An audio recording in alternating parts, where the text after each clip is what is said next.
दोस्तों आज की कहानी है स्कूल टाइम की प्रेम कहानी। तो दोस्तों अगर आपने कहानी शुरू करने से पहले हमारे चैनल को सब्सक्राइब नहीं किया है तो सब्सक्राइब कर दे ताकि आपके पास पहुंचे हर रोज नया वीडियो। स्कूल के दिन कितने अच्छे हुआ करते थे। दोस्तों के साथ मस्ती, एक दूसरे का छुट्टी के समय इंतजार करना और घर जाते समय मस्ती करते घर जाना। सच में उन दिनों की बहुत याद आती है। मेरा एक दोस्त था जिसका नाम अमित था। अमित पढ़ाई में बहुत होशियार था। वो एक गरीब घर से था, देखने में भी सुंदर था।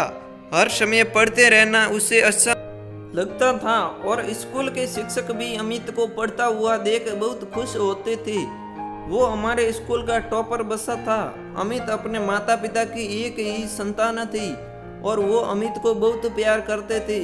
अमित हमारे स्कूल का सबसे सुंदर लड़का था। कक्षा की सब लड़कियों उसकी दीवानी थी।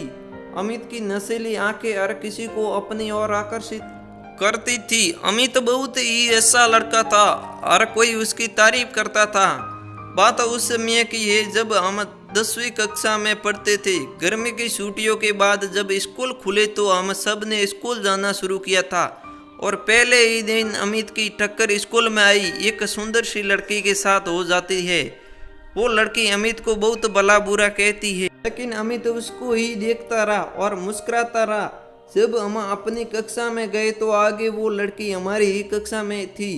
दरअसल हमारे शहर में उसके पिताजी की बदली हुई थी और इसलिए अपनी 10वीं की पढ़ाई पूरी करने के लिए उसने हमारे ही स्कूल में दाखिला लिया था। उस सुंदर लड़की का नाम सोनाली था। सोनाली भी पढ़ने में अमित की तरह थी। अमित ने जब सोनाली को अपनी ई कक्षा में देखा तो वो खुशी से झूमने लगा। शायद अमित को सोनाली से प्यार हो गया था। सोनाली थी ही इतनी खूबसूरत, उसके लंबे बाल, बड़ी बड़ी नीली आंखें और उसकी वो मुस्कान हर किसी को अपना दीवाना बना रही थी।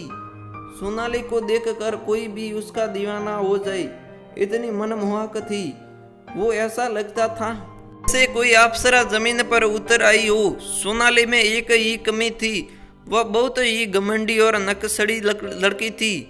कक्षा में अमित का हमेशा ध्यान सोनाली पर ही रहता था और छुट्टी के समय भी गेट पर सोनाली का इंतजार करते रहता था। सोनाली को इस बात की भनक भी नहीं थी कि अमित उससे पसंद करता है। एक दिन जब अमित के दोस्त ने मजबूर किया कि वह जाकर सोनाली को प्रपोज करे तो अमित भी बहुत हिम्मत जुटाकर सोनाली के सामने जाकर खड़ा हो गया और उसके सामने दोस्ती का प्रस्ताव रखा। लेकिन सोनाली बहुत ही गुस्से से बोली कि मैं तुम जैसे मिडिल क्लास लड़कों से नफरत करती हूँ, और ये कहकर वह वहाँ से चली गई। अमित एकदम टूट गया था। वह चुप रहने लगा था, ना दोस्तों के साथ मस्ती न ही अब वो सोनाली को देखता था, बस अंदर ही अंदर रोता रहता। एक दिन जब शाम को अमित अपने पास की दुकान पर घर का कुछ सामान लेने गया था तो वहाँ एक औरत भी थी जो काफी थकी हुई दिख रही थी।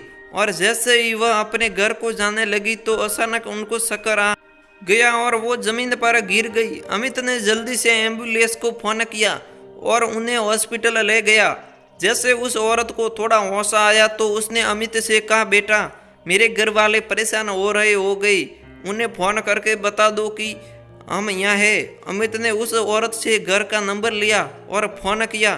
फोन एक लड़की ने उठाया जो और कोई नहीं बल्कि सोना थी और वो औरत सोनाली की माँ थी। सोनाली अपने पिताजी के साथ हॉस्पिटल में पहुंच गई थी। जैसे ही वो अपनी माँ के पास अब जाती है तो पास में खड़े अमित को देखकर हैरान हो जाती है और सोनाली की माँ सोनाली को कहती है कि अगर आज ये लड़का नहीं होता तो शायद मैं आपके साथ नहीं होती।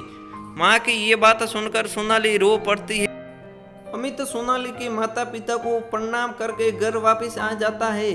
दूसरे दिन जब अमित स्कूल में पहुंचता है तो सोनाली गेट पर उसका इंतजार कर रही होती है। अमित जैसे ही उसके पास पहुंचता है वह अमित का हाथ पकड़कर अपने साथ स्कूल से बाहर ले जाती है और उससे माफी मांगती है। अपनी उस दिन की गलती के लिए अमित उसे माफ कर देता है। आज सोनाली उसे प्रपोज करती है और अमित आँख आकर उसे अपने गले लगा देता है और दोनों एक दूसरे का हाथ पकड़कर स्कूल में जाते हैं। दोस्तों आज की कहानी पूरी हो गई है और आपको ये कहानी कैसी लगी अपने विचार को कमेंट में हमें जरूर बताएं। और दोस्तों वीडियो को लाइक करें, शेयर करें और चैनल को सब्सक्राइब करना बिल्कुल ना भूलें, क्योंकि ऐसे वीडियो हम रोजाना अपलोड किया करते हैं।